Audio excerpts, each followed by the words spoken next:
இன்றைய நாளுக்காக கர்த்தர் தந்த பைபிள் வசனம். தேவனே, என் விண்ணப்பத்தில் என் சத்தத்தை கேட்டருளும்.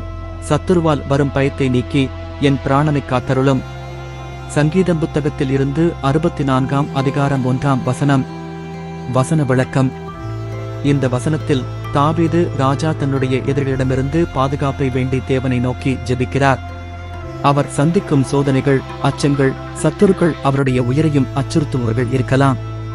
ஆனால் அவர் தன்னுடைய ஆத்துமாவை தேவனிடமே ஒப்படைக்கிறார்.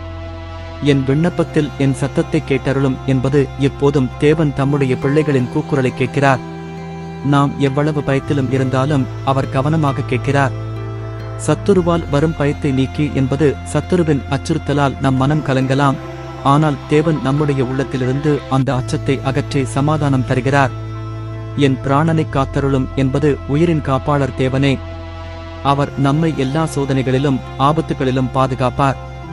இந்த வசனம் நமக்கு ஒரு வலிமையான நிச்சயத்தை அளிக்கிறது. மனிதனின் அச்சுறுத்தல்கள் பெரியதாயிருக்கலாம், ஆனால் தேவனுடைய பாதுகாப்பு அதைவிட மகத்தானது. ஜெபம். அன்பின் தேவனே, என் ஜெபக் குரலை கேட்டருளும்.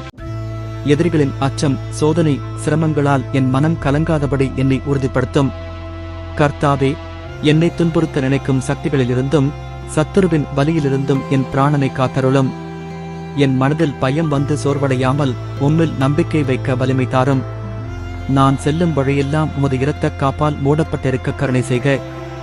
எப்போதும் உமது சமாதானத்தில் நிலைத்திருந்து உம்மை மகிமைப்படுத்த உதவி செய்க. இயேசு கிறிஸ்துவின் நாமத்தில் ஜெபிக்கிறேன் பிதாவே, ஆமென்.